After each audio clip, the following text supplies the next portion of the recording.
Naitabi ko na po sa inyo to, siguro a way ago from 2 years ago na nung tinabi ko sa inyo to. Kaya kung natatandaan nyo pa ito, salamat sa Panginoon, natatandaan nyo pa, pero sigurado ko nalimutan nyo na ito. No? May nakakatanda pa po ba dito niya? Natatandaan nyo pa? O sige nga, ikaw nga mag-preach dito. Natatandaan nyo pa na eh. Hindi.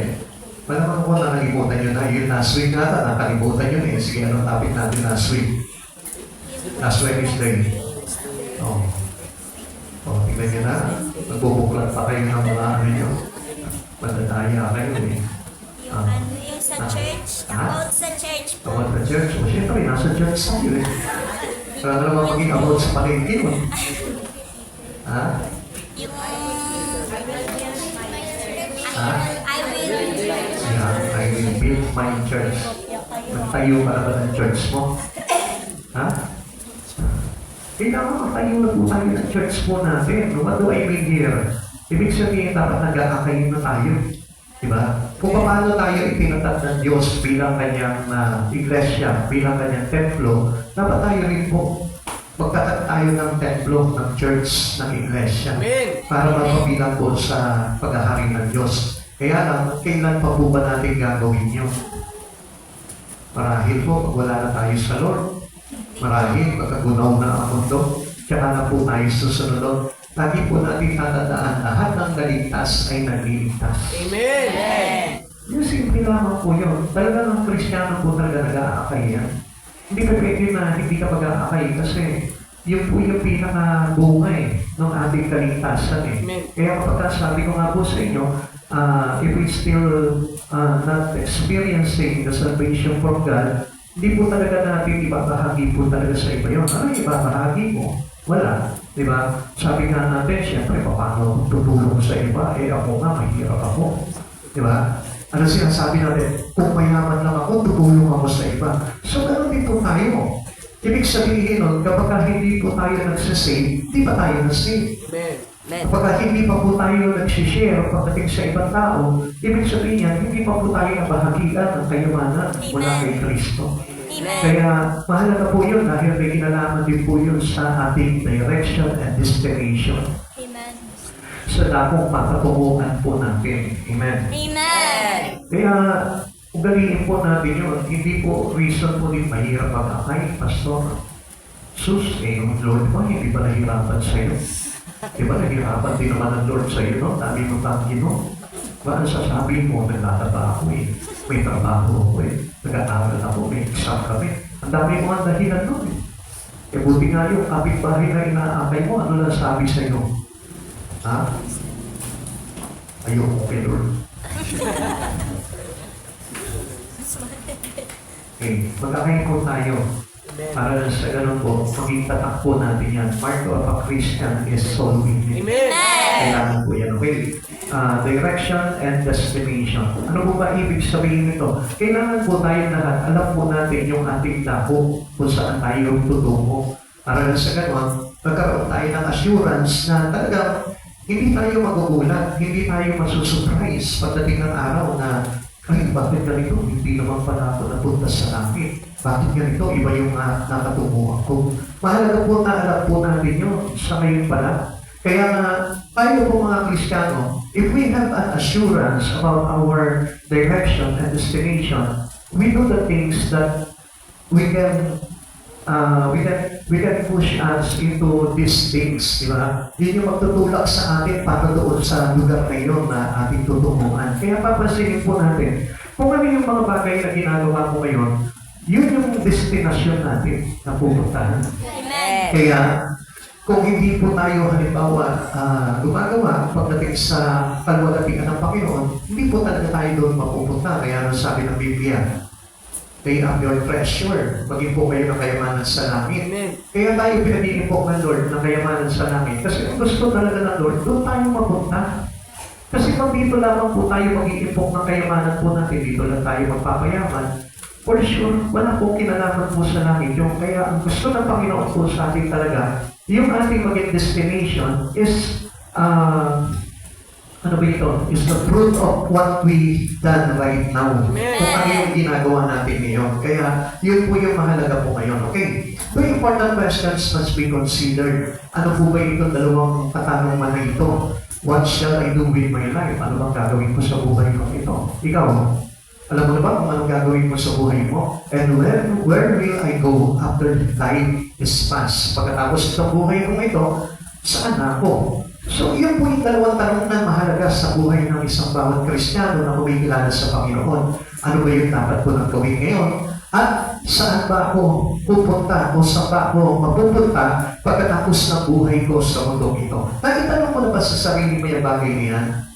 Importante na itanong mo na yan. Amen. Ngayon pa lang tanongin mo na yung sarili mo. Amen. Na hindi po tayo dapat na magpawalang bahala po dito sa bagay nito dahil napakahalaga po na pinaghahandaan po natin yung ating destination, yung direction na lalakaran natin para doon sa destination na pupuntahan po natin. Kailangan po yan, maintindihan po natin yan. At kung hindi po natin gagawin yung mga bagay niya, magkakaligaw-ligaw po talaga tayo. Kaya nga meron po tayong shepherd just to guide us. Siya po yung mag-guide sa atin, hagay sa atin, na sa ganon, tayo po ay talagang sigurado na makapunta po doon sa ating patutunguhan sa langit sa kanyang kahanan. Kaya lagi po tayo magpapaakay sa Panginoon. At ang tanong po dyan, paano po ba yung bagay na yun? Okay, let's find out to King David. Tingnan po natin dito. The psalmist has found the answer.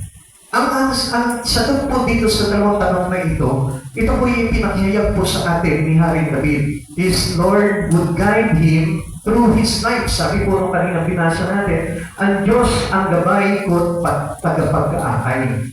So sabi po ni David dito, sure siya na ang Diyos ang mag-aakay sa kanya, ang kanyang tagapag-akay at gabay sa buhay nito. Ngayon, kung titignan po natin, tayo ba, sino ba yung umaakay sa atin? Is that it, God? Pagka yung may mga bagay-bagay ginagawa tayo sa mundo na ito for sure ba na ang Lord po ang nag-aakay po sa atin?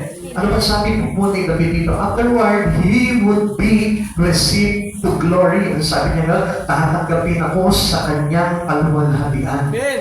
He has an assurance of what he did right there. Alam niya kung ano po yung magiging bunga po noon sa kanya. Alam niya na magbubunga po ito ng pagtanggap sa kanya sa kaharian ng Diyos. Ngayon, kung tatanungin po natin yung sarili po natin, no? Tayo po ba yung mga ginagawa po natin alam po ba natin o makakasiguro po ba tayo na tatanggapin tayo ng Lord doon? Diba, let's say, nagtatrabaho ka, nag-aaral ka, busy ka sa mundong ito, yung po ba yung ginagawa mo mayroong assurance doon na nakapaloob na ang sagot doon ay tungo sa buhay na walang hanggan. Ngayon, tingnan po natin mabuti po yung bagay niyo. Kasi si David po kasi, hindi siya pumayag na yung bagay na gagawin niya ay maglalagay sa kanya sa kapahamakan. Ang maglalagay po sa kanya para hindi niya po masumpungan ang Panginoon sa kanyang buhay. Kaya mahalaga po na sinisigurado din po natin sa buhay po natin, ito kung ginagawa ko ito ang pagsisikap ko sa buhay na ito, ay magbubunga ba sa akin ito ng buhay na walang hanggan o dito lamang yan? Tingnan po natin mabuti po ito. Okay, tingnan po natin. How can we have the psalmist assurance? Paano tayo magkakaroon ng kasiguraduhan? Katulad po nitong, may akda po nitong awit na ito. Okay, tingnan po natin. Unang-una, we must face our fault. Kailangan na tayo po, harapin po natin yung mga pagkakamali natin. How can we face our fault? Ganito po yan. Kaya nga po tayo sumasamba sa Panginoon, kaya tayo naglilingkod sa Lord, kaya tayo nag-aaral sa Panginoon, para aminin natin sa harapan ng Panginoon that I am only a sinner, need for a Savior. Pwede po natin tatandaan yun. Kaya nga, doon pa lang, we express our gratefulness or our grateful, anong ibig sabihin nito? Yung parang, yung binibigay natin talaga sa Panginoon, yung karapat-dapat. Ano po ba yung karapat-dapat na yun? Yung pagsamba po natin na walang pag-aalinlangan. Kasi kung minsan po kasi tayo, para nagkakaroon lang po tayo ng option pagdating po sa paglilingkod natin sa Panginoon. Why we save God, why we serve God, because of something that He want to meet in our life. Kasi meron tayong bagay na gustong abutin sa buhay po natin Kaya doon tayo parang umaasa sa Panginoon. Pero hindi po yun yung talagang kailangan po doon Kailangan na makita po natin na tayo po yung isa bunga ng pagkakamali, which is our sin. Amen. Kailangan po natin harapin po sa Panginoon po itong bagay na ito at ipalinis po sa Panginoon. Kaya nga sinabi dito, parang pinakita niya po dito na parang kung hangal sa iyong harapan na hindi ko maintindihan itong mga pinagagagawa ko. Ganun po kung minsan parang hindi po natin nakikita yung mali po natin eh. Most especially kapag nakakilala na po tayo sa Panginoon. Parang hindi natin alintanan na isa tayo doon sa sinasabi ng Diyos na makasalanan na naghahanap ng kaligtasan sa ating Panginoon. Ngayon, alam niyo po ba kung bakit nandito tayo? Tinanong tayo ng Panginoon po dito just to face our fault. Para harapin po natin lahat ng mga pagkakamali natin, lahat ng nagawa natin kasalanan, lahat ng mga bagay na para bagang naglagay sa ating Panginoon para siya po ay maparusahan. At yun po yung dapat nating harapan. Tingnan niyo po maraming tao po ganito po yung kaisipan. Sabi po ng awit sa 73 verse 22, di ko maunawa para akong hangal, sa iyong harpay hayop ang kagaya. Ngayon, kung titignan po natin dito, parang tayo po lahat was compared to an animal. So tayo po ay parang po tayong inihahalin tulad sa isang hayop na parang wala lang. Basta nag-exist siya sa mundong ito, nandito siya sa mundong ito, sa walang bagay lang.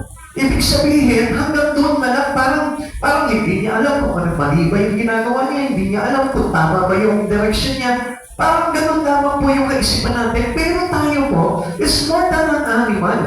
We are greater than animal. Bakit? Kasi mayroon tayong napaisip. Tayo ay hango o likha sa wangis ng ating Panginoon. Kaya nga mayroon tayong karunungan, mayroon tayong kaisipan, mayroon tayong kaluluwa, may espiritu tayo na hindi po tayo dapat na maging katulad ng isang hayop. Kung mapapansin po natin, ang mga hayop, ginagawa lang nila kung ano yung gusto po nila. Hindi na po sila nagpapaalam, basta gagawin po nila yung bagay na yun. Amen? Unless kung isang kang aso na well-trained ka, no? Tsaka walang gagawin, tsaka niya lang gagawin yung bagay na yun. Pero mostly lahat po ng hayop eh. Hindi naman po yan na by command eh. Kundi kung ano yung maisipan nila, ginagawa nila. Hindi po tayo hayop. Kaya nga po, pwede po tayo na mag-isip kung tama ba yung ginagawa natin at pwede tayo magpaalam sa ating Panginoon kung kalugod-lugod ba yung ginagawa natin. Para na sa hindi po tayo maging hangal. Amen? The scientists had honestly focused on the fault of others. Kaya nga, kung papansinin po natin, marami po mga tao po sa panahon po ngayon, most especially, kung titignan po natin, into Christian community, lagi po nakaturo ang mga kamay niya. Lagi ng daliri po niya naka-point out sa iba.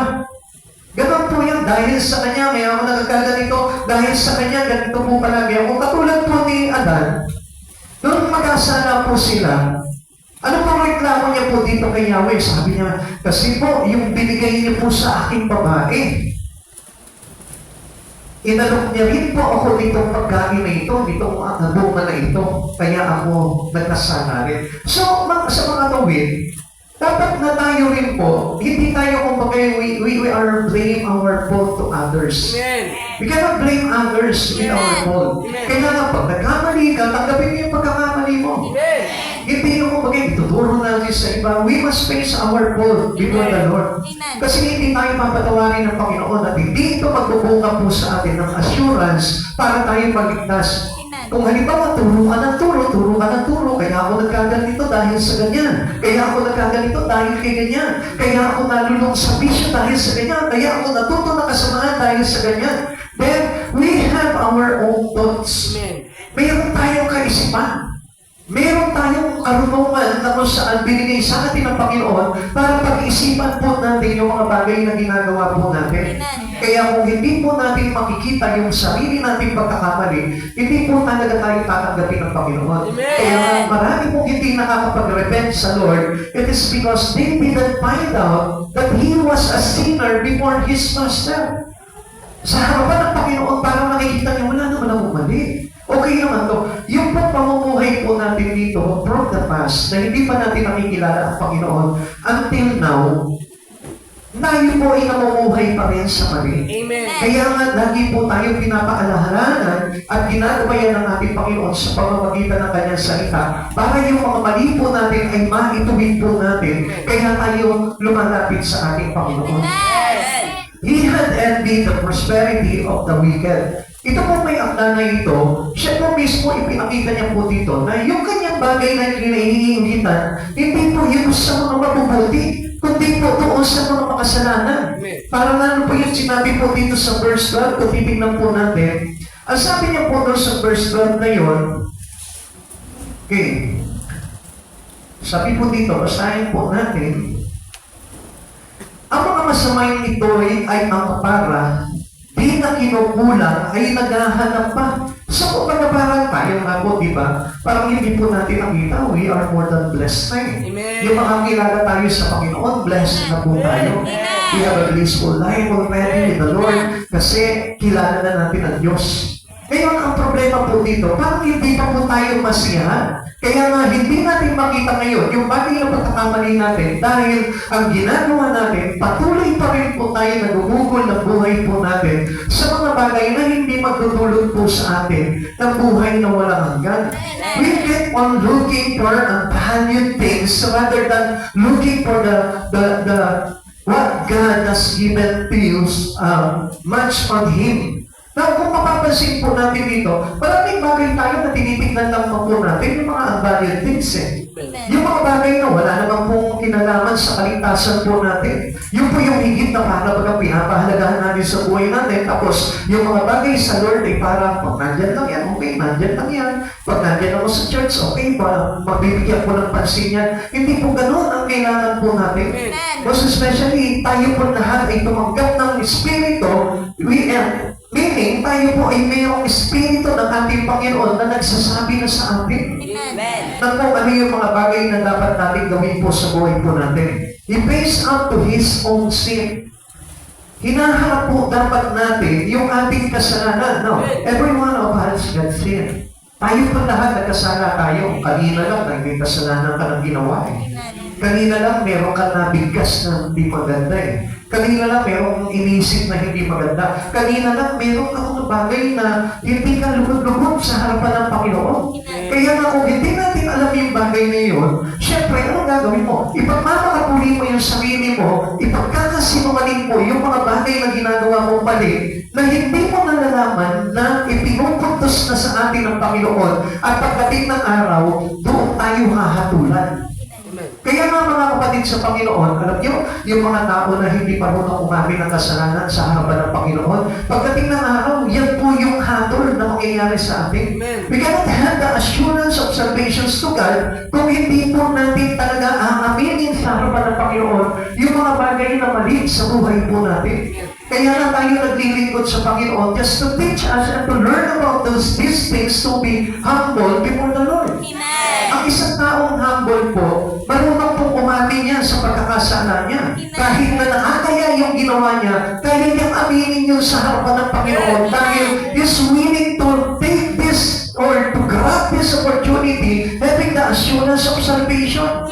Hindi niya sinasayang yung bagay na yun. Alam mo, napakapalad nga po natin eh. Kapag halimbawa, kinwestiyon ka na ng Lord doon sa kasalanan mo, mapalad ka dahil binibigyan ka ng chance ng Lord na maipatawad sa iyo yung kasalanan na yun. Pero ang nangyayari po, karaniwan, mostly, Christian na po. Pero ano pong ginagawa? Tinatanggi pa nila yung bagay na yun sa harapan ng Lord. Lord, hindi naman ako ganito eh. Lord, hindi naman ako ganyan eh. Lord, dahil sa kanilang iyawan ng ganito eh. We must face our sin to God. Amen. We must face our fault to Him. Amen. Now, paano po yung ginawa po dito ni David? He went to the sanctuary and looked to God. In looking to God, we see our need of Him. Doon natin makikita na kaya ninyo mga kapatid sa Panginoon, kaya hindi natin makita-kita ang Diyos na mahalaga sa buhay po natin. It is really because hindi natin nakikita yung mali natin. Amen. Minsan nagagalit ka sa ibang tao. Minsan nagagalit ka doon sa pangyayari sa buhay mo. Galit na galit ka. Kaya kung minsan, yung sa galit mong yun, ang hindi po namamalaya ng tao na ang Diyos po yung kanyang totally ina-attack. At tingnan niyo po mga kapatid sa Panginoon lahat ng bagay na nangyari po sa atin, bunga po yan ang ating pagkakamali. Hindi niyo po ba napansin? Kung bakit halimbawa, ganyan yung buhay mo ngayon, because of your fault before, from the past. Bunga po yan, kaya nga hindi po tayo kailangan sa harapan ng Panginoon. Kaya nga yung mga tao na nagmamalaki sa Panginoon at sinasabi, wala naman ako nagagawang masama sa harapan ng Lord. Alam niyo mga kapatid sa Panginoon, hindi natin talaga makikita ang halaga ng Diyos sa buhay po natin hanggat hindi po natin nare-realize na isa tayong makasalanan at kailangan pagsisihan lahat ng bagay na ipinabuhay natin from the past without Lord. Amen? Amen. Kaya nga kung hindi po natin nahahaminin po sa harapan ng Panginoon itong mga bagay na ito, ay tayo mananatili lang yung kasalanan sa katawan po natin at so doon tayo hahatulan ng Panginoon. Amen. Kapatid sa Panginoon, for the wages of sin is death. Lagi natin tatandaan, kapag yung sin na nanatili sa iyo dito yan, hindi talaga tayo makakaligtas. Amen. Amen. Dahil ang hatol po sa kasalanan ay kamatayan. Amen. So we cannot expect that we can have our salvation through our God kung hindi po natin talaga haharapin yung ating mali sa ating buhay. Amen. Naintindihan po natin. Amen. We are all sin in needs of salvation. Lahat tayo. Yung katabi mo, yung nasa likuran mo, itong nagsasalita sa harapan ninyo, tayo po lahat ay makasalanan. Amen. Every one of us had bold before the Lord. Lahat tayo, meron tayong mali na ginawa sa Panginoon. Kaya nga hindi po tayo pwede talaga na magpataasan po tayo. Kailangan nga po tayo nagpapababaan, hindi nagpapataasan. Sapagkat if you know that we are all sinner, hindi ka magmamataas eh. Kahit sa kapwa mo, hindi mo sasabihin, ikaw kasi, ang sama ng ugali mo. Hindi po tayo dapat ganun eh. Kundi dapat nga tayo yung nag-humble. Hindi, alam mo, ako talaga eh. Ako yung talagang may kasalanan kasi sa harapan ng Panginoon, pinahintulutan ko itong kasalanan na to. Ganun po umamin po yung isang tao po na nakakakilala po talaga sa Panginoon. Kaya tayo po mismo kailangan na maintindihan po natin yung halaga po nito na malaman ng bawat isa sa atin that we are all sinner. Makasalanan tayo at wala tayong ipagmamalaki sa Panginoon. Alam mo, pagka alam mo na talagang ikaw makasalanan ka, yung pong pag-judge, napakahalaga sa iyo yan. Yung pagbabasa ng Biblia, yung pananalangin, yung pakikinig ng salita ng Diyos, napakahalaga sa isang tao yan if he knows his fault. Amen. Kung alam niya yung kanyang mga mali, pero kung sasabihin niya na, halimbawa, may kasalanan na siyang ginagawa, pero sasabihin niya pa, this is a blessing from the Lord, inalaw ng Lord sa akin to, you're wrong. Amen. Every sin has wages. Amen. Mayroong kabayaran lahat ng kasalanan sa buhay ng tao. Kaya hindi po natin pwede sabihin, it is blessing from me by God. No. Amen. Sabi ko nga po sa inyo, what is written here, na kinuman ng Lord na bawal, na masama, kailangan po na ihingi po natin ang tawad sa Panginoon po yan. Amen. We are all sinner in needs of salvation. Kailangan po natin yan. Prosperity is nothing when we are perishing. Dahil wala yung kayamanan ng mundong ito. Sabi nga po ni Harry David po dito, sabi niya gano'n, nangiingin po sila, tinitignan po nila yung pagyaman ng mga masasaman. Pero ano po ang dapat po na makita natin dito? Yumaman ka man kung hindi mo makikita na kailangan mo ang Diyos sa buhay mo, wala po yun. Magkamay ka man ng pera sa mundong ito, kung wala naman ang Diyos sa buhay mo, wala po lahat yun. Kaya hindi po namapansin. Marami po sa buhay po natin sa mundo pong ito, nahabala po sila sa trabaho, nahabala po sila sa mga bagay na pagkakakitaan sa mundong ito, kaya hindi sila makapagbigay ng panahon sa Panginoon. Now, listen mga kapatid sa Panginoon, if you know God is very important to us, the highly important in our life, hindi mo talaga ipagpapalit ang Diyos sa buhay mo. If you know that you have fault. Amen. Na kailangan ng Panginoon, na kailangan ng isang tao ang Panginoon, at hindi kailangan na mawala ang Diyos sa buhay mo dahil kung hindi tayo magkakaroon ng assurance para maligtas. Amen. Facing our sins produce repentance and faith. Now, ganito po pala yan, ano po? Kapag tayo po pala, hinaharap natin yung ating mga kasalanan, ito po pala yung nagbubunga po sa atin ng magandang paghingi ng tawad sa Panginoon at yung pag tinatawag na nag-grow yung ating faith in God. Amen. Kaya pala kapag halimbawa ang isang tao nagsisisi sa pagkakasala niya, ang sipag-sipag niya sa mga bagay sa Panginoon. Ang sipag magbasa niya ng Biblia, ang sipag niya na manalangin, ang sipag niya na umatin ng church, hindi po siya lumiliban. At kaya niyang ibitawan ang lahat ng bagay sa kanya. Bakit? Kasi through repentance, doon lumalago rin yung ating pananampalataya sa Panginoon. Why? Because yung ating faith, nagkakaroon ng pag-asa sa ating Panginoon. Dahil alam niyo po ba, ang isang tao na makasalanan na hindi tumatanggap ng paghingi ng tawad sa harapan ng Panginoon, walang pag-asa. Amen. Amen? Amen. Maliban na lang kapag halimbawa, ikaw mismo humingi ka na ng tawad sa Panginoon, you face your own fault, para na sa ganon, ipatawad sa iyo ng Panginoon, doon mo makikita ngayon na napakahalaga ng Diyos sa buhay po natin. Kaya huwag po natin kakalimutan. Kaya ano mga panahon po ngayon, kung mapapansin po natin, we read this book, Romans chapter 3, verse 10 to 23, walang isa man sa kanila ang naging matuwid, walang naghanap ng matuwid. Amen. Lahat po sila puro mga bagay na hindi makabuluhan ang kanilang ginagawa at hindi po nila alam na kailangan nila ang Panginoon sa buhay po nila dahil yun po yung magiging kailangan nila para magkaroon ng assurance na maligtas sa kanilang buhay. What else? Ano po yung kailangan natin para magkaroon tayo ng assurance? Una, we must face our fault. Ikalawa, we must be grateful for God's guidance. Nagpapasalamat po tayo kapag tayo po yung ginaguide ng Lord. Now, kapatid sa Panginoon, ang hindi po natin maintindihan po dito, how God guiding me? Paano ba ang Diyos na ginagabayan ako?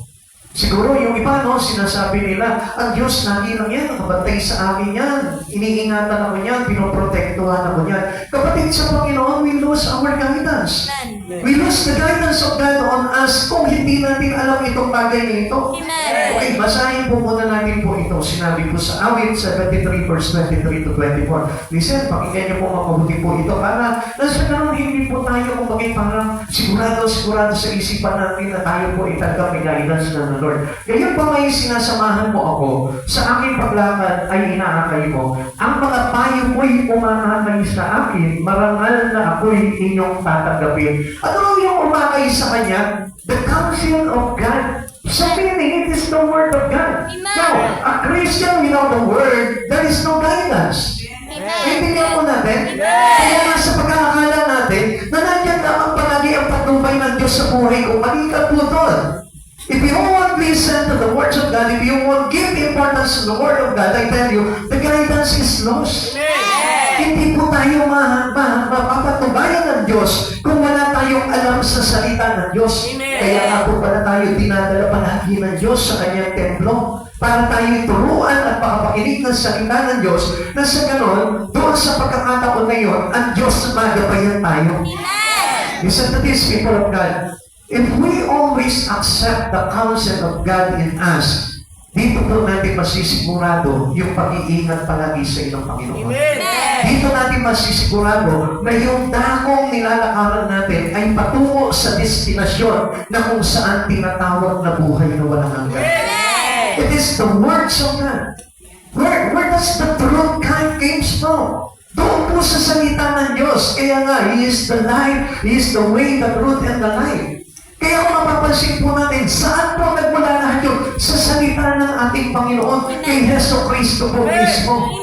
Kaya kung wala po sa atin ang salita, hindi po talaga tayo magkakaroon ng patnubay sa ating Panginoon. Maliligaw po talaga tayo ng landas at hindi po tayo maaakay ng Diyos doon sa dunay na direksyon ng buhay para po tayo mapunta doon sa destinasyon na kung saan nandun ang ating Panginoon. Ang pagtutuwid po ng Diyos sa buhay po natin ay simpleng pag-aakay po sa atin. Kapag tayo po pala yung dinidisiplina ng Diyos, tinuturuan ng Diyos, itinutuwid ng Diyos, ang ibig sabihin po pala niyan, inaakay ka na ng Diyos doon sa landas na kung saan tinatawag na buhay na walang hanggan. Kaya ang sarap po pala na magpadisiplina sa Panginoon eh. Minsan di ba nasasaktan po tayo, no? Masakit sa dibdib, masakit sa kalooban, nakakapaliit ng pagkatao. Pero alam niyo po pala, kaya po pala tayo pinapa-experience ng Lord na manliit ka sa sarili mo para lumaki yung iyong pag-asa. Bakit? Yung pag-asa na ang kaluluwa mo ay mapabilang sa kalwalatian ng ating Panginoon. Alam niyo, habang hindi lumiliit yung pride natin, pagdating sa harapan ng Panginoon, gusto po naman po ninyo, hindi tayo talaga tatanggap na aminin natin ang pagkakasala natin sa Panginoon. Kaya nga dapat na maintindihan po natin, mga kapatid sa Panginoon, na kailangan po na tayo po mismo ay nagpapasalamat kapag tayo tinutuwid at tinuturuan ng ating Panginoon. Sapagkat sa pagtutuwid ng Panginoon, doon tayo nakakatiyak na mayroon tayong patutunguhan. Amen. the presence of God is greater than the pleasure of the world. Kapatid sa Panginoon, di ba kuminsan, pag ang isang tao po kasi, nasanay siya na hindi siya nabababa. Meaning, doon sa discipline ng ating Panginoon, ibinababa po kasi tayo ng Lord. This is how God guides us. Amen. This is how God guides every Christian. Amen. Kapag ang dinidisiplina niya, tumating na sa iyo yung Word of God, ang ibig sabihin niyan, hinahabol ka na ng Lord. At kapag tayo hinahabol ng Lord, ang ibig sabihin po niya, the presence of God is upon us. Amen. Kaya pala, masarap po palang dinidisiplina na kahit masakit eh. Kaya ako napapansin po natin, si Jesus po mismo, akala niya po iniwanan na po siya, di ba? Akala niya, di ba, bakit sabi niya po gano'n, Ama po, bakit mo akong pinabayaan?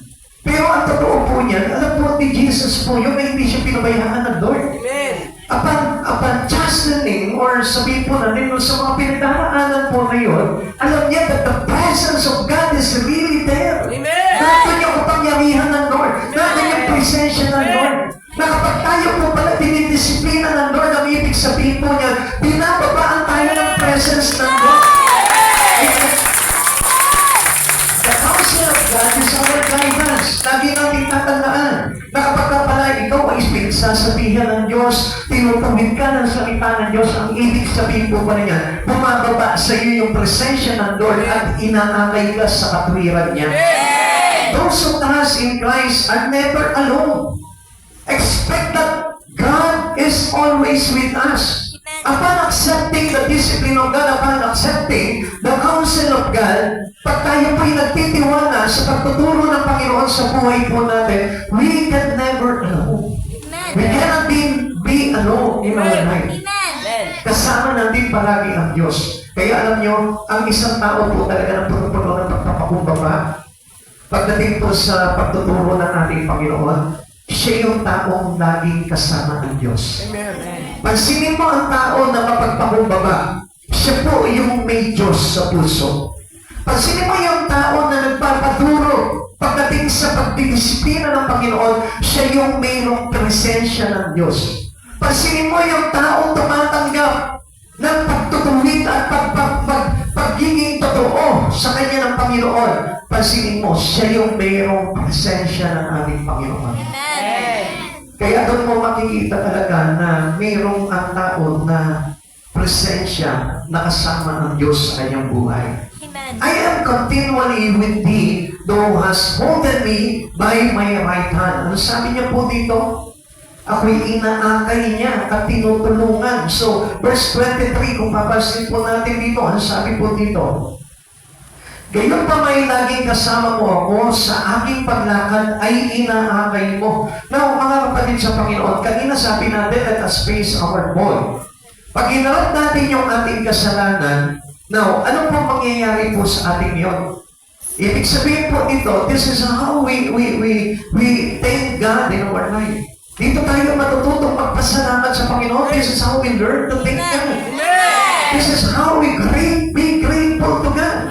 Kasi alam niyo mga kapatid sa Panginoon, ang hindi natin naiintindihan dito, na kapag dinidisiplina ka ng salita ng Diyos, ang ibig sabihin po pala dyan, mahal ka ng Diyos at ang Diyos ay kasama mo. Tandaan po natin palagi po yan. Kapag meron ka mga na-experience, circumstansya man, problema man sa buhay, trials man, pagtutuwid, o pang-reveal sa iyong mga pagkakasala, ang ibig sabihin niyan, the presence of God was really there, teaching you to learn about these things para sa ganon, tayo po ay maakay ng Diyos. Ang ibig sabihin po pala nitong bagay na ito, tayo po ay dinadala na ng Panginoon sa isang lugar na kung saan tinatawag natin buhay na walang hanggan. Kaya ano sabi niya po dito? Okay, we can live constantly in the knowledge of God's presence. Kaya alam nyo, mga kapatid sa Panginoon, ang sarap po talaga na manatili po talaga doon sa karunungan na kung saan nandun po yung presensya ng Panginoon. Hindi yung sa karunungan po ng mundo. Kasi yung karunungan ng mundo, ilalayo po talaga tayo niyan sa Panginoon. This is different things to the knowledge of God. Amen. Yung knowledge kasi ng Lord, yun yung naglalagay sa atin ng kanyang presensya. Kaya hindi niyo po napapansin, Ang isang tao, alam niya yung mga bagay sa Espiritu kung siya po ay nagpapasakop sa ating Panginoon. Now, paano po ba natin maiintindihan na ito? That we can live constantly in the knowledge of God's presence. Christ is always with us. Alam natin yan. Amen. Hindi tayo yung katulad po ng isang tao na hindi kumikilala sa Panginoon. Na kapag dumanas po siya ng pagsubok sa buhay, ang akala niya, iiwan na siya ng Lord. Pero ano sabi po ng Lord? I will be with you until the end of this age. Kasama niyo ako hanggang sa dulo ng sanlibutan. So, kapag pinangako ng Lord yan, until the end of your life, nandiyan kasama ka ng Panginoon. Basta tanggapin mo lamang yung presensya pagtuturo ng Panginoon sa buhay mo para na sa ganon, kasama mo palagi ang Lord. Ang sabi niya sa mga alagad, di ba? Yung Great Commission, sabi niya, no, humayo kayo, gawin ninyong alagad ko ang lahat ng bansa, bautismo natin sila sa ngalan naman ng anak ng Diyos Espiritu Santo at turuan sumunod sa mga ipinag-uutos ko. And what is this? The counsel of God. So His counsel guide them into the truth. Para na sa ganon, kapag tayo po ay nagpapagay about His counsel, ang Diyos ay kasama natin hanggang sa dulo ng ating buhay. Hindi tayo iiwan ng Lord. Kaya nga ang sabi rin po sa ating ng Panginoon, I will never leave you nor forsake you. Hindi ko kayo iiwan, ipababayaan kayo. Kaya nga, alam niyo mga kapatid sa Panginoon, do not insist whenever we do things that is sin to God.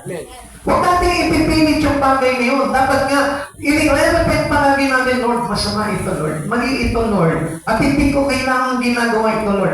We must know what is righteous in front of God. Dapat alam mo yun, bilang Kristiyano, alam po natin dapat yun, kung ano yung matuwid sa harapan ng Diyos at kung ano yung hindi matuwid sa harapan ng Panginoon. Amen? We insist the truth. We insist the righteousness of God. Diba? Yun yung dapat na maipilit natin sa buhay po natin, not to resist. Now, what would Christian resist? Ang dapat na nire-resist talaga ng isang Kristiyano tumanggap kay Kristo, yung mga bagay na mali. Amen. Our fault. Amen.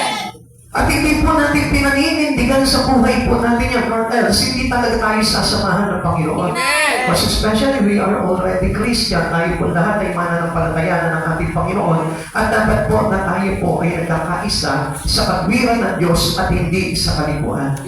Para na sa ganun, kasama po natin palagi ang Diyos sa buhay po natin. At ano pa po sabi po dito? Awit 73 verse 23, gayon pa may sinasamahan mo ako sa aming paglakad ay inaakay mo ako. Always remember that God assists us through His counsel. Amen. Through His Word. Amen. Doon niya tayo inaakay. Meaning, kapag ka pala nilalagyan ka ng Word sa puso mo, ipinapasok ng Diyos sa puso mo yung salita ng Diyos, ang ibig sabihin pala niyan, He assists us by His right hand. Inaakay niya tayo tungo sa katwiran. At kapag ikaw ay inakay ng Diyos, absolutely, yung buhay po natin ay patungo na sa tamang destinasyon sa buhay. God's guidance is given to those who trust in Him. Basta magtiwala ka lang. Kahit na nasasaktan ka, kahit na parang ang kalagayan mo, parang hiyang-hiya ka na, bakit ganito? Nakakaya doon sa mga tao. Alam niyo mga kapatid sa Panginoon, it is one thing that we need to learn by the Christians to Jesus. Ito yung isang bagay na dapat na matutunan po natin bilang Kristiyano kay Kristo.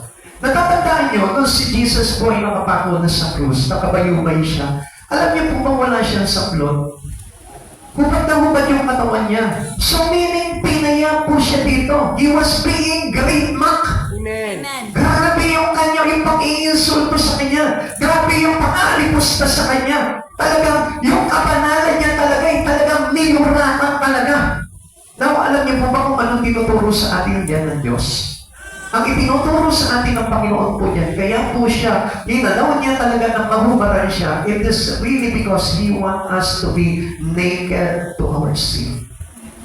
Yung maging hubad tayo sa kasalanan, meaning, dapat na tayo po mismo must be died on our flesh. Amen. Kaya hindi niyo napapansin, ang dami pong mga Kristiyano ang tataas ng pride. Ang dami mga Kristiyano, they don't want to be disciplined. Ayaw na dinidisiplina, ayaw na tinuturuan, ayaw na iginagay.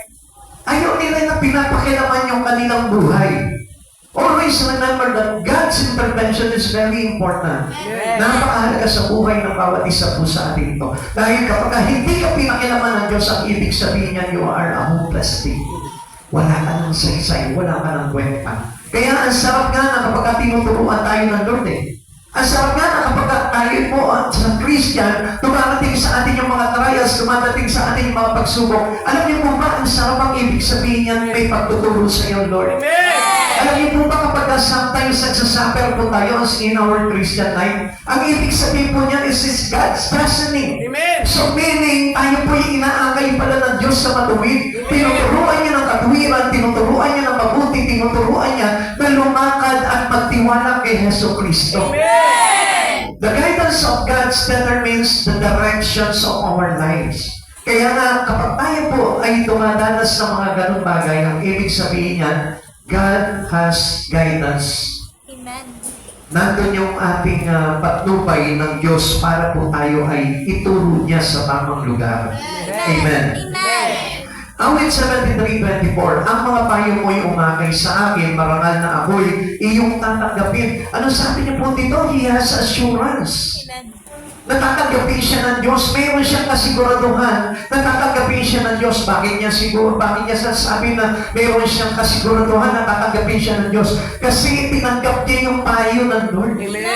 Tinanggap niya yung pag-akay sa kanya ng Panginoon. The great counsel of God is the one He accept. Kaya nagkaroon siya ng tinatawag na assurance that God will accept him. Amen. Kapatid, ang tanong dito, ilan po sa atin ngayon sa oras na ito na tumatanggap ng payo ng ating Panginoon?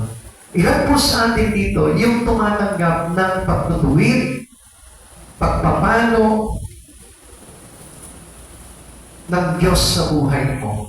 Ilan po sa atin dito? At kapag natutunan mo itong palo ng Diyos na ito, yung pagtutuwid ng Diyos na ito, yung pagtuturo ng Diyos na ito, doon ko masasabi sa inyo na tayo po ay talaga may kasiguraduhan ng tatanggapin ng Diyos sa kanyang kalooban.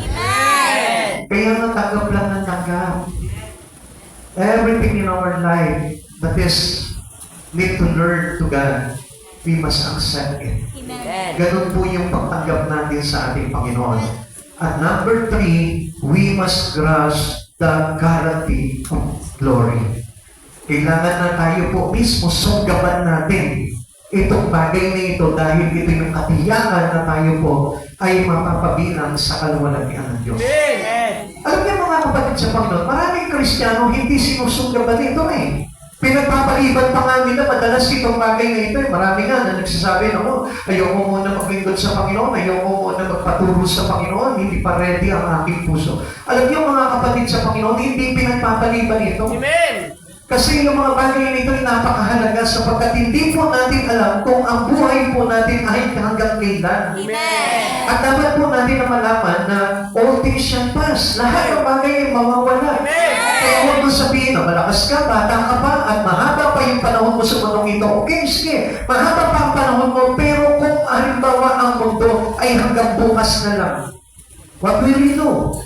Ano magagawa mo? Wala na. Huli na ang lahat. Inabutan ka na ng pagbunaw ng mundo. Lagi natin tatandaan the words. Ang sabi niya sa atin, all things shall pass, but my words remain. Amen. So ano sabi niya gano'n? His counsel remain. Amen. Kasi yung tinanggap natin na aral mula sa Panginoon, yung kanyang advice niya sa atin, yung pagtuturo niya sa atin, yun yung mananatiling panghahawakan natin habang tayo yung maharap sa Kanya. Amen. At malinaw po, maliwanag po na kailangan po natin i-accept yung pagtuturo ng Lord. And we must grasp this opportunity, having this counsel of God, para na sa ganon, tayo po ay mapabilang sa kaluwalhatian ng Diyos. 24 to 25, sabi po dito, ang mga payo mo'y umakay sa akin, marangal na ako'y iyong tatanggapin, sino pa sa langit, kundi ikaw lamang, at maging sa lupa aking kailangan. Wala nang iba. Amen. We don't need the wealth of this world. We don't need those people around us who teach us about the things in on earth. Hindi na po mahalaga po sa atin po yun. Amen. Ang mahalaga po sa atin, yung pong turo ng ating Panginoon sa buhay natin. Kaya nga, sabi niya dito sino pa sa langit kundi ikaw lamang at maging sa lupa, aking kailangan. So, pinapakita sa iyo ng Panginoon, dito pa lang sa lupa, kailangan mo na siya. Amen. Pero marami hindi niyo po napapansin, even Christians nowadays, hindi po talaga parang sinasabi nila na, Lord, diyan ka lang. Meron pa akong ibang ginagawa kaya diyan ka lang muna. Pero dapat supposed to be, ang dapat na ugali po natin sa Panginoon, hindi natin pinapaliban ng Lord, hindi natin pinapalampas ang Panginoon sa buhay natin. You may see these things on us today. Kung mapapansin natin, makita niyo po matagal na mga mananampalataya pero uma-absent pa sa gawain. So kung parang hindi nila nakikita yung halaga ng counsel ng Lord. Na paano tayong aakayin ng Lord kung ikaw mismo hindi ka makikinig at hindi constantly yung iyong paglakad sa Panginoon. We need a constant walking with Him. Amen. Yung ating ginagawang paglakad, alam nyo nga, dapat nga po, kung tayo po na-overcome na po natin yung Sunday, and then Wednesday, and the other day, and the rest of the day, kailangan ma-overcome natin yung buong buhay natin. Amen. Kailangan po iyan na talagang maibigay natin ang todo sa Panginoon yung buhay po natin. Ang sabi niya dito, sino pa sa langit kundi ikaw lamang at maging sa lupa aking kailangan. Ipakita mo sa Panginoon gaano kahalaga ang Diyos sa iyo dito pa lang sa lupa. Amen. Para lang sa ganon, it produce life eternal in them. Amen. Doon may papakita sa Kanya na kung dito pa lang sa lupa, pinapahalagahan mo na siya ng todo sa buhay mo. Doon magbubunga po iyon ng buhay na walang hanggan. Pero kung dito pa lang, hindi mo ganun pinapahalagaan ng Lord, absent ka pa lagi ng absent sa pagtitipon, lagi mong dinidisregard yung mga pinagagawa sa iyo ng Panginoon. I tell you, dito pa lang, makikita mo na wala ka ng kasiguraduhan. Amen. Kaya nga si David tinatanggap niya lahat ng mga pinagagawa sa kanya ng Panginoon. Upon learning that he is a sinner, and then, ano nangyayari po dito? He submit his life, his spirit to Yahweh. Kaya anong ginawa niya? Lahat ng bagay, tinatanong niya na sa Panginoon, Lord, anong gusto kong gawin ko?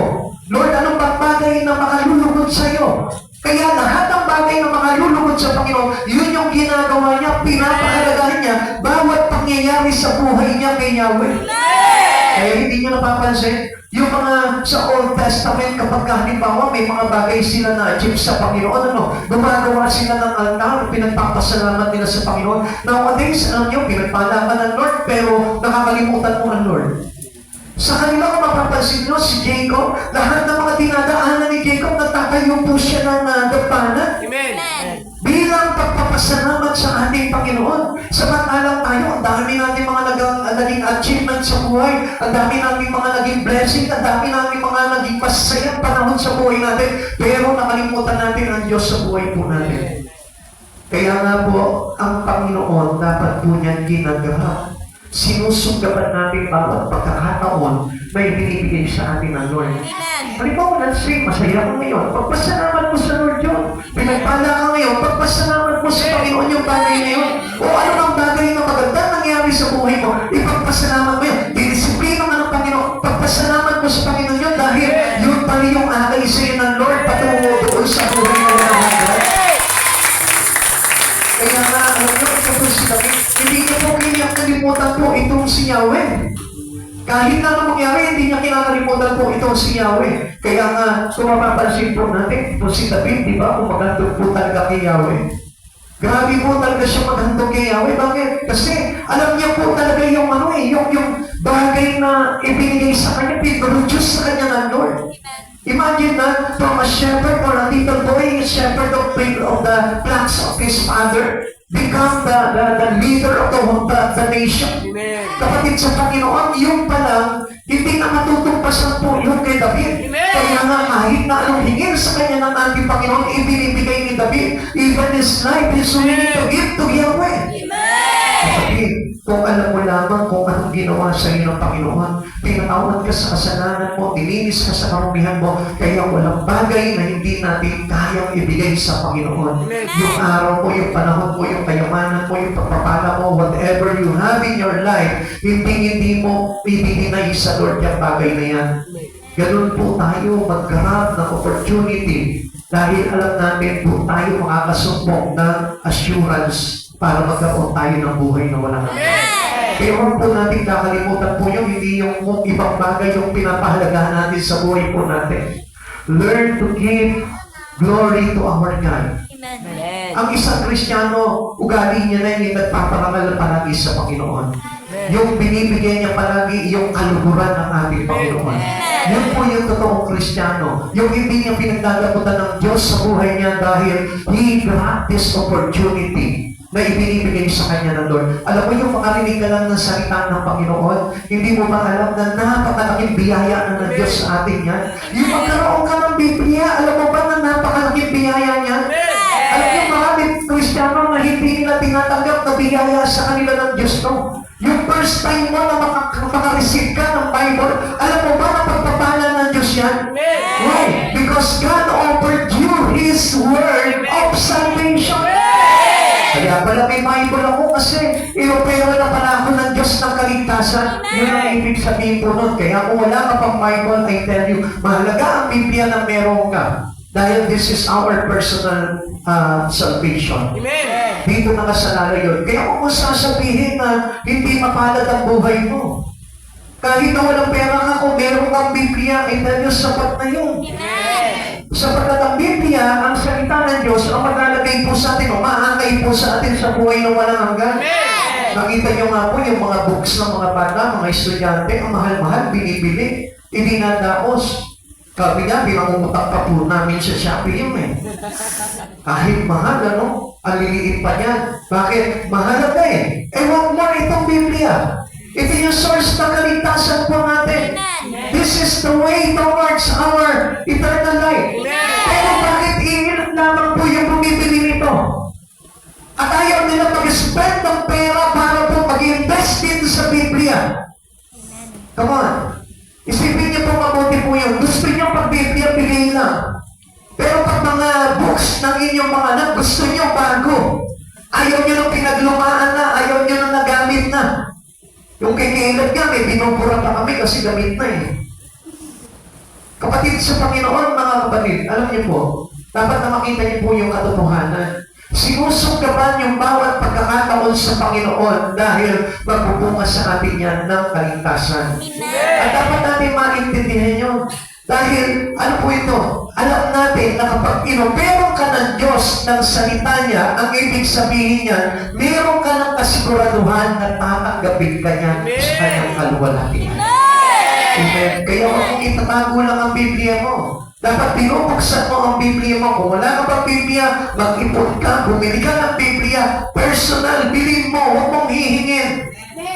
Amen.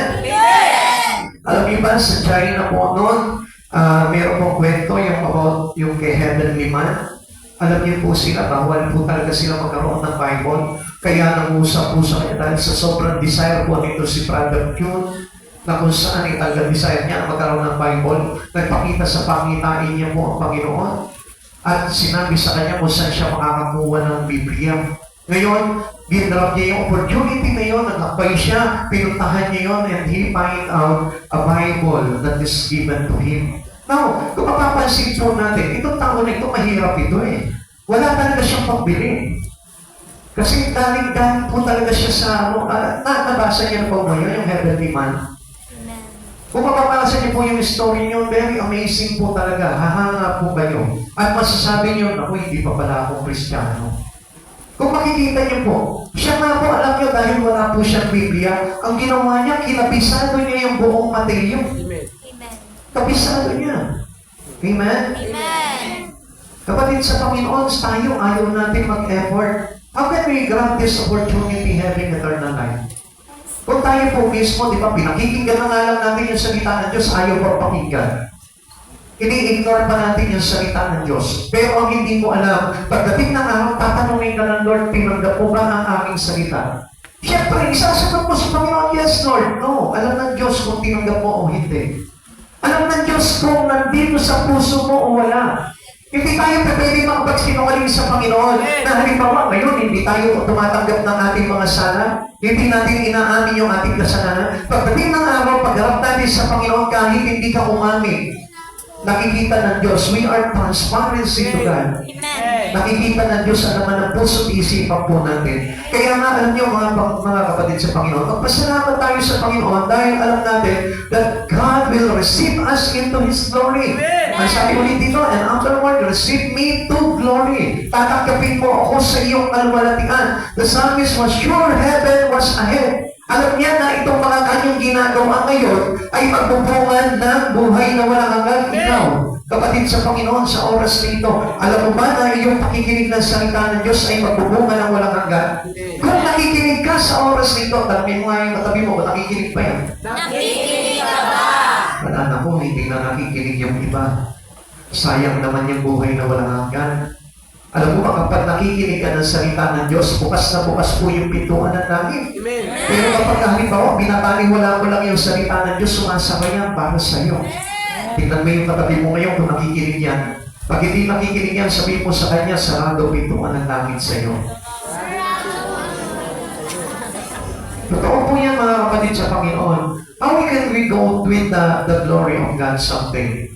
Paano po tayo makaka-receive ng glory ng ating Panginoon? Kung ngayon pa lamang po hindi natin napaparangalan sa Panginoon. Upon listening to the word and upon receiving or accepting the counsel of God, it means we give glory. Amen. Kapag sumasamba tayo sa Panginoon, nakikinig ka ng salita ng Diyos na worship ka, we give glory to God. Pag nagpe-pray ka, humahayo ka, umaangay ka, we give glory to God. Sanayin mo na makapagbigay ng kalwalatian sa Panginoon para pagdating ng araw, pag-arap mo sa harapan ng Panginoon, bibigyan ka rin niya ng kalwalatian. But it's so responsibility. Lagi natin tatandaan yan. Kung ikaw hindi ka nakakapagbigay ng kalwalatian ngayon sa oras nito sa ating Panginoon, gusto ko manaman mo, pagkakaita ka rin ng kalwalatian ng Diyos. Kaya nga mga kapatid sa Panginoon, lagi mong tatandaan, we always give glory to Him.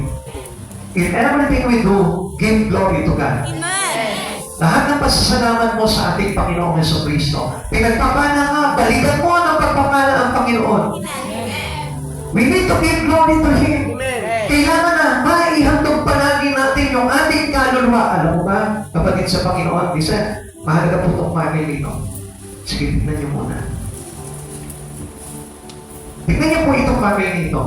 Alam niyo ba na kapag tayo nagsasauli para sa kalwalatian ng Panginoon, yung bagay na yun, pinapractice natin na pagdating ng araw, pagharap natin sa Panginoon, titignan ng Lord kung tayo ba ay talaga nakapagbigay sa Kanya ng kaluguran pagdating ng araw. Because what we sow here, we reap there. Ano yung tinatanim mo dito ngayon sa oras nito, sa pag-church mo, sa pamumuhay mo, sa bahay mo pa lang, kung ano yung ginagawa mo, yun yung aanihin mo someday. And we always know that there is a greater life ahead na naghihintay sa buhay natin. Paano na kung mawala yung bagay na yun?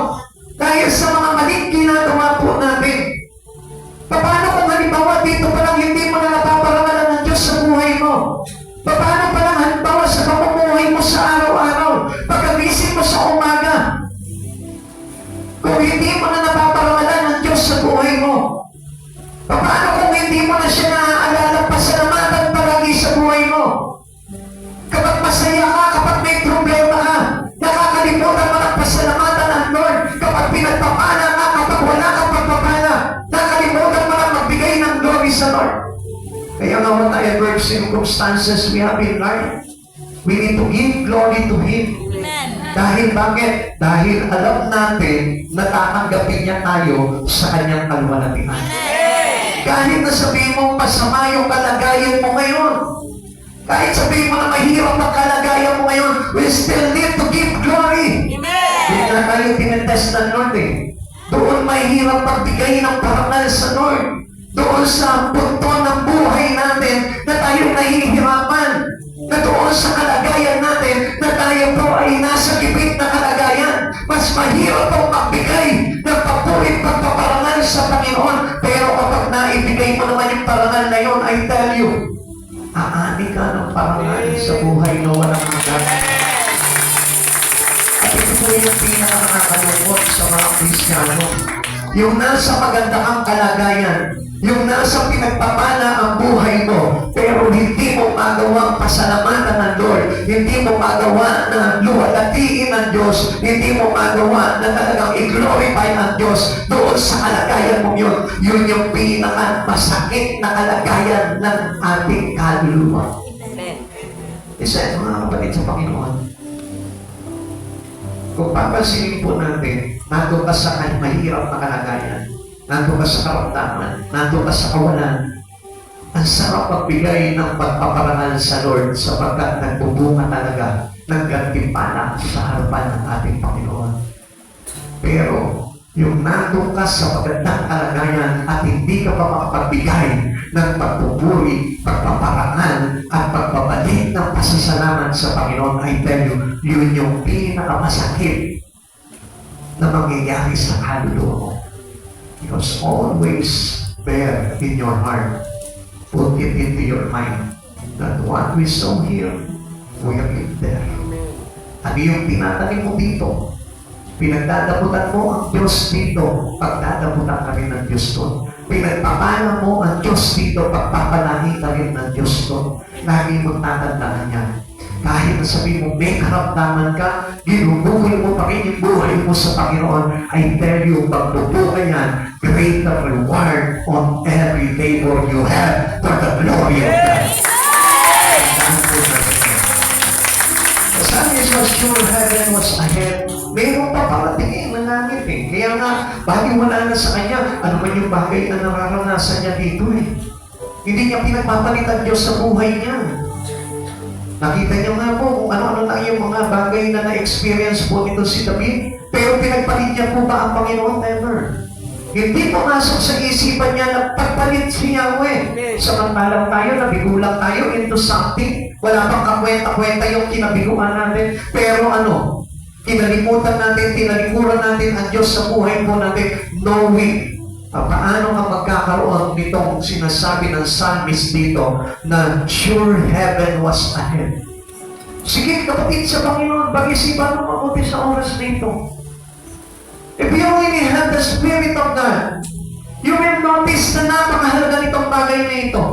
Na kahit na ano pa yung bagay na tinanggal sa iyo na Lord, na kahit na ano pa yung bagay na binigol sa iyo ng Panginoon, actually, this is not the problem. Hindi ito pagkabagsak mo eh. Ito yung magandang bagay na inilagay sa iyo ng Panginoon, panalo ka dito. Kung may bagay na tinanggal sa iyo ang Panginoon, I tell you the truth. Dahil gusto ng Lord na akayin ka sa buhay na walang hanggan. Kung bakit nangyayari sa iyo yung mga bagay na yan, ipagpasalamat mo sa Panginoon dahil may plano ko sa iyo na maligtas ka. Whatever bad experiencing or bad circumstances you experience in life, I tell you, there is always a good purpose of God into your life. Tatandaan mo, binigo ka man sa trabaho mo, binigo ka man sa pag-ibig, binigo ka man sa kabuhayan mo, o saan ka man bagay na binigo ng Panginoon, mayroong plano at purpose ang Lord sa iyo, not to harm you, but to prosper you.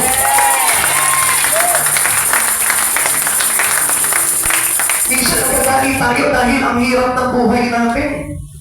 Minsan nagagalit tayo dahil compared to others, ang sarap ng buhay nila.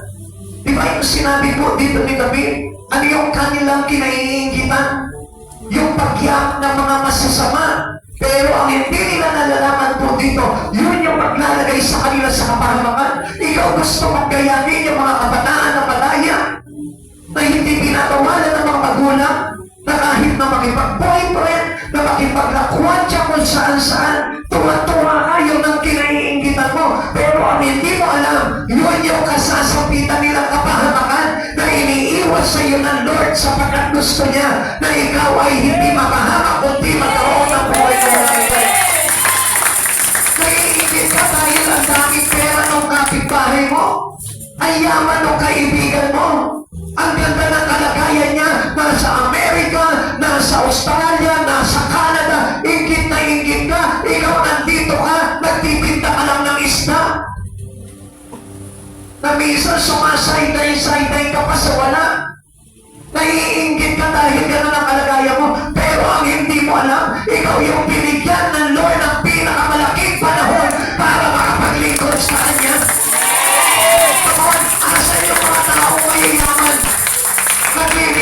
sa Lord? Asan yung mga tao punong-puno ng pera sa kanilang bahay?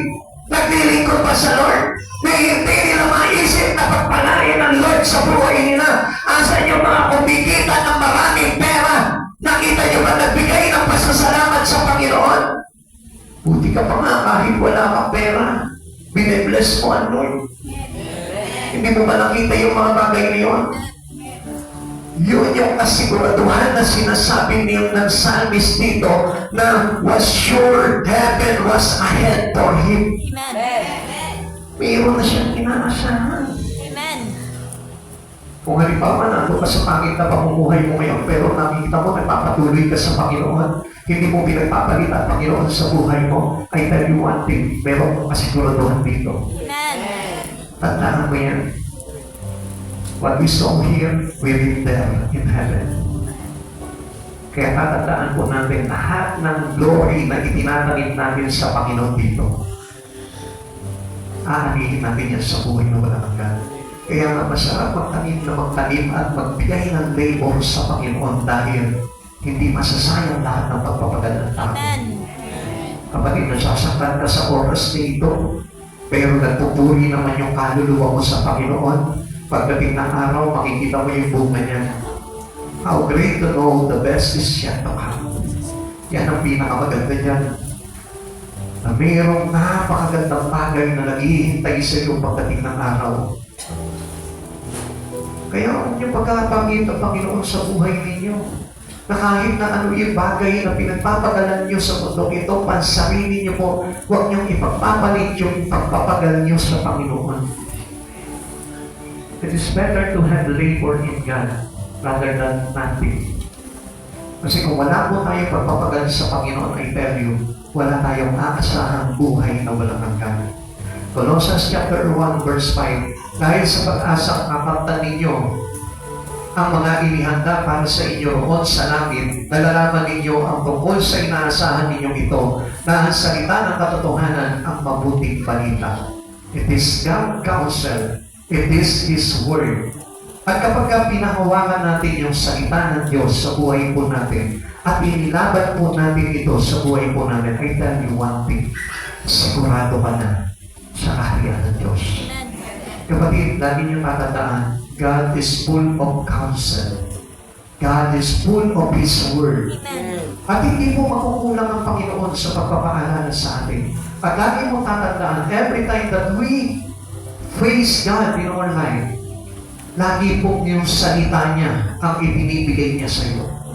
Because this word can bring you into His glory. Itong salita na ito. Minsan masakit mapakinggan yung salita ng Diyos, pero I make you an assurance na ito yung maglalagay sa atin sa buhay na walang hanggan. Tandaan po natin yan. Nandun yung pag-asa natin para makamit po natin yung buhay na walang hanggan sa langit. The Word changed us by abiding His knowledge. Nagkakaroon po tayo ng pagbabago sa pamamagitan po ng Kanyang salita sa pananatili po natin sa karunungan ng ating Panginoon. These people discipline by which they have knowledge. Ang tao pong nagpapadisiplina, kapatid sa Panginoon, sila yung punong-puno ng karunungan ng Panginoon. Itatak mo sa isipan mo yan. Ilagay mo sa puso mo yan. Treasure it in your heart. Na ang tao na tumatanggap ng disiplina ay taong punong-puno ng kaalaman mula sa Diyos.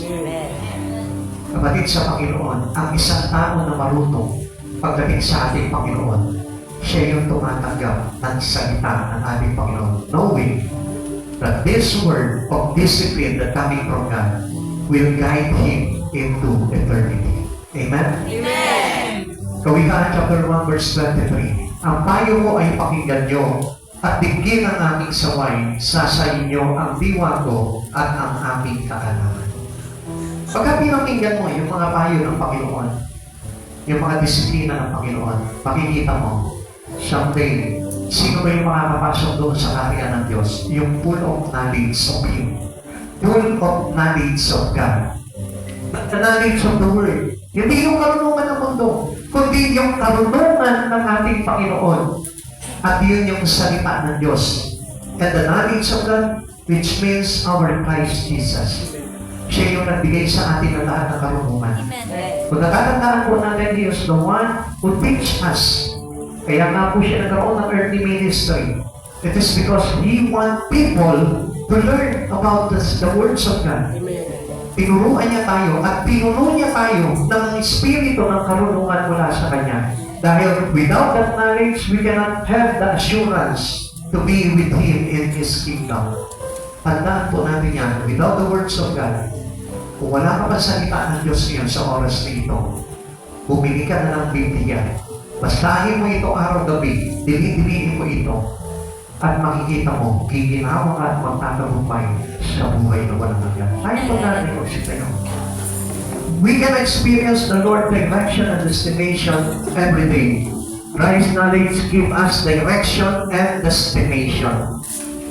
Lastly, mga kapatid sa Panginoon, patuloy nga ito, mga panawagan ko sa inyo, ngunit hindi ninyo pansin, pati mga saway ko. Winawalang bahala ninyo ang aming mga payo, ayaw ninyong bigyan pansin, paalala ko sa inyo.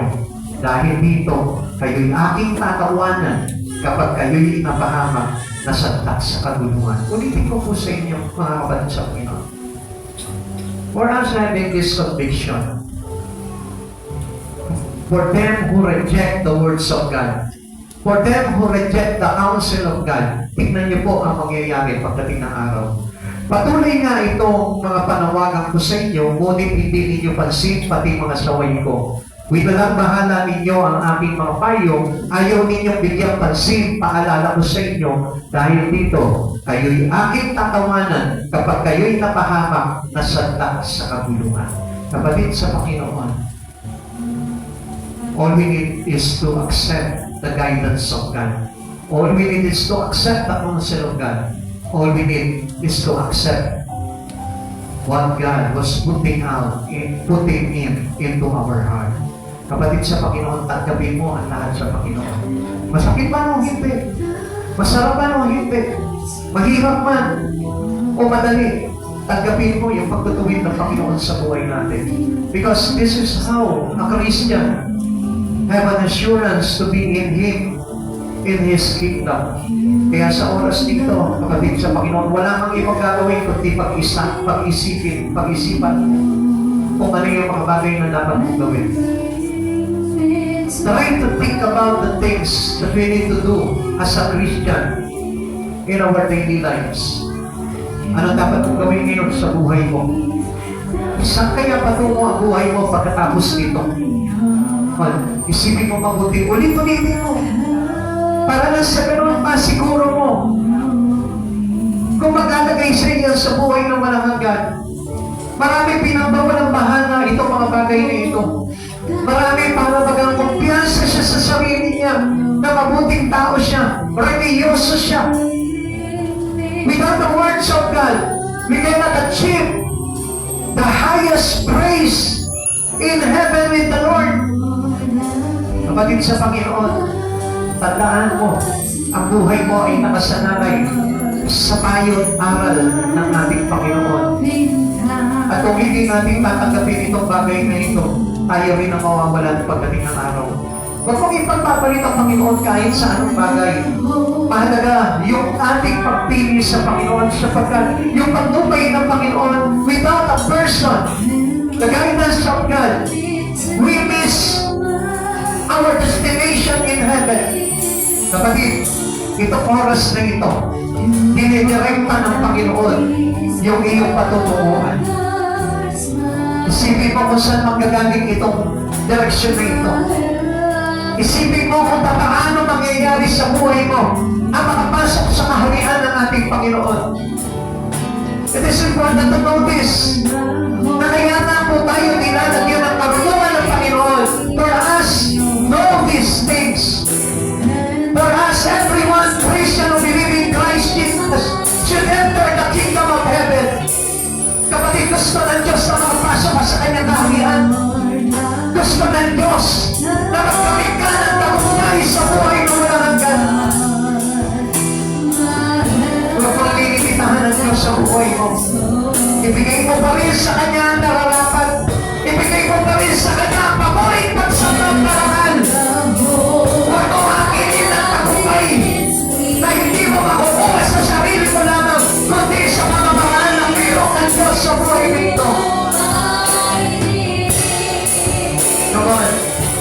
Mag-isip ka, kapatid.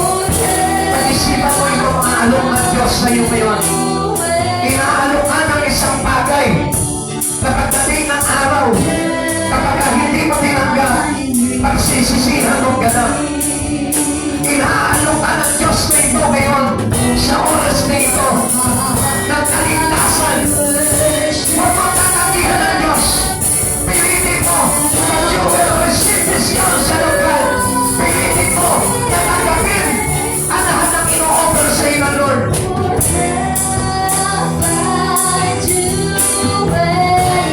Napakahalaga nito kapatid sa Panginoon. Kung bakit tayo nagpipikot palagi sa kanyang templo, sapagkat para maintindihan natin at pagkaroon tayo ng karunungan.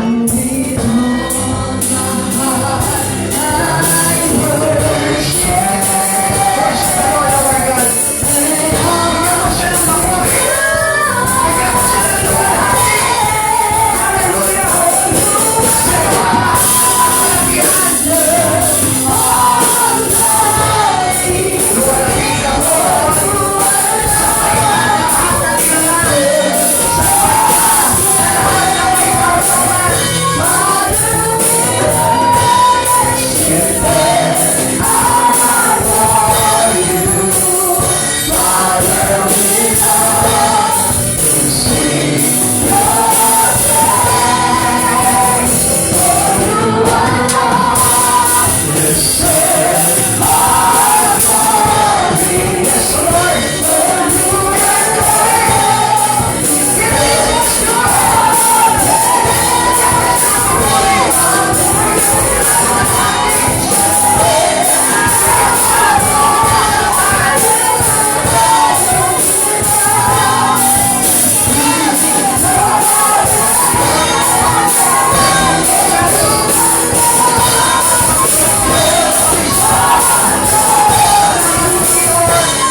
Sa lahat ng kamalian, handa ang Diyos na bigyan ka ng kaligtasan. Handa ang Diyos na bigyan ka ng kalwalatian pagdating ng araw, kasama niya sa kanyang kaharian. Kapatid, ang Diyos na ito ay takila, banal.